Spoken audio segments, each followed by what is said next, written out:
என்னோட கல்யாணத்தன்னைக்கு காலையில நாங்க வெண்பொங்கல் போட்டிருந்தோம். அது எங்க அத்தைக்கு ரொம்ப பிடிச்சிருக்குன்னாங்க. சரி நம்ம ஒரு நாள் செஞ்சு கொடுக்கலாம்னு இன்னைக்கு ட்ரை பண்ணேன். உனக்கு என்னப்பா, நீ ஹவுஸ் ஒய்ஃப், நீ ஜாலியா இருப்ப அப்படின்னு யாரை பார்த்து கேட்டுறாதீங்க. ஏன்னா அப்படி இருக்க பொண்ணுங்க தான் இங்க பல விஷயங்களை சாக்ரிஃபைஸ் பண்றாங்க. 4 செவத்தையே பார்த்துட்டு எல்லா விஷயமும் அந்த வீட்டுக்குள்ளேயே நடக்கும்போது அவங்களோட மனநிலை எப்படி தெரியுமா இருக்கும்? வீட்டுல இருக்க வேலையெல்லாம் சீக்கிரம் முடிச்சிடணும், நம்ம ஹஸ்பண்ட் எப்போ வருவாரு, நம்ம குழந்தைங்க எப்போ வருன்ற மாதிரியே போயிட்டு இருக்கு. ஏன்னா நானும் டிகிரி முடிச்சுட்டு 3 வருஷம் வேலைக்கு போயிருக்கேன். நான் ஒரு 5 நாள் தொடர்ந்து லீவ் போட்டாலே என்னால் வீட்டில் இருக்கவே முடியாது. நான் வேலைக்கு போயே ஆகணும்னு உடம்பு சரியில்லைன்னா கூட நான் வேலைக்கு போயிடுவேன்.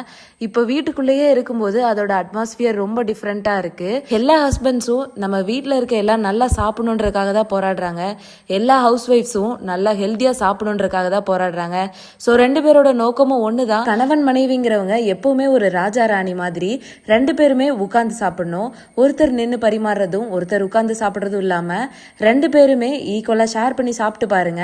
ரொம்ப ஒரு குட் ஃபீலா இருக்கும் நமக்கு. எல்லா விஷயத்திலயும் நான் தான் பெருசு, நீ தான் பெருசு அப்படின்றது இல்லாம நாம அப்படின்னு யோசிச்சோம்னா நம்ம லைஃப் எப்பவுமே நல்லா இருக்கும்.